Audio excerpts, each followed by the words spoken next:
Bayangkan sebuah zaman ketika kematian bukan sekadar hukuman, tetapi juga tontonan yang menghibur ribuan pasang mata. Di alun-alun kota, orang-orang berdesakan hanya untuk menyaksikan bilah gilotin jatuh atau tubuh yang perlahan disiksa oleh mesin-mesin mengerikan.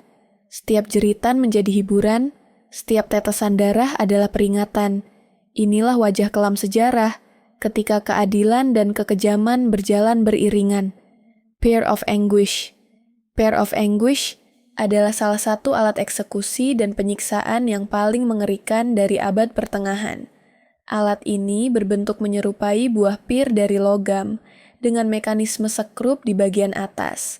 Saat diputar, daun besi di tubuhnya akan membuka perlahan, sehingga merobek bagian dalam tubuh korban. Biasanya, Pair of Anguish digunakan sebagai alat penyiksaan untuk memaksa pengakuan atau menghukum orang yang dianggap bersalah. Alat ini dimasukkan ke dalam mulut, rektum, atau vagina, lalu diputar hingga bagian logamnya membuka dan merobek jaringan dalam. Efeknya bukan hanya rasa sakit luar biasa, tetapi juga kerusakan parah pada organ yang seringkali berakhir dengan kematian. Alat ini dikenal sebagai simbol kekejaman era Inkuisisi dan abad pertengahan, di mana penyiksaan dianggap sah untuk mendapatkan kebenaran atau menghukum pelaku kejahatan tertentu. Hingga kini, Pair of Anguish dikenang sebagai salah satu inovasi gelap dalam sejarah manusia yang menunjukkan betapa brutalnya metode hukuman pada masa lalu. Giotin. Giotin merupakan salah satu alat eksekusi paling ikonik dalam sejarah, terutama pada masa Revolusi Prancis. Dengan rangka kayu tinggi dan pisau besi raksasa yang tajam, mesin ini dirancang untuk memenggal kepala dalam sekejap. Saat pisau dijatuhkan, eksekusi berlangsung cepat dan dianggap lebih manusiawi dibanding metode lama seperti gantung atau dibakar. Namun, di balik efisiensinya, gilotin menjadi simbol kengerian, karena ribuan orang, mulai dari rakyat biasa hingga bangsawan, berakhir di bawah bilahnya. Nama gilotin diambil dari Dr. Joseph Ignace Guillotin, seorang dokter yang mengusulkan cara eksekusi yang setara bagi semua golongan. Ironisnya, mesin yang dimaksudkan sebagai bentuk keadilan justru menjadi ikon teror revolusi Prancis. Bahkan tokoh besar seperti Raja Louis ke-16 dan Ratu Marie Antoinette dieksekusi dengan alat ini.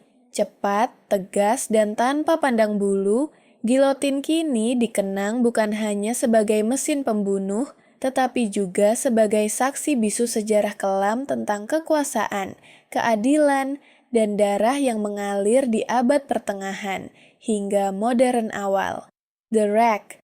The Rack adalah salah satu alat eksekusi dan penyiksaan paling terkenal dari abad pertengahan. Alat ini berbentuk bingkai kayu besar dengan roller di kedua ujungnya. Tangan dan kaki korban diikat pada roller tersebut, lalu diputar secara perlahan sehingga tubuh korban tertarik semakin kencang. Akibatnya, sendi-sendi terlepas dari tempatnya, otot dan ligamen robek, bahkan tulang bisa patah. Penyiksaan ini menimbulkan rasa sakit luar biasa, seringkali meninggalkan korban cacat permanen atau meninggal karena kerusakan organ dalam. Alat ini kerap digunakan oleh pihak berwenang, terutama selama era Inkuisisi, untuk memaksa pengakuan dari tersangka. Korban yang diperiksa dengan The Rack seringkali akhirnya mengaku bersalah, meskipun tidak melakukan kejahatan, demi mengakhiri penderitaan mereka, karena sifatnya yang brutal. The Rack menjadi simbol kengerian abad pertengahan, di mana keadilan seringkali dijalankan dengan cara-cara kejam dan tanpa belas kasihan. Hingga kini, ia dikenang sebagai salah satu mesin penyiksa paling menakutkan dalam sejarah manusia.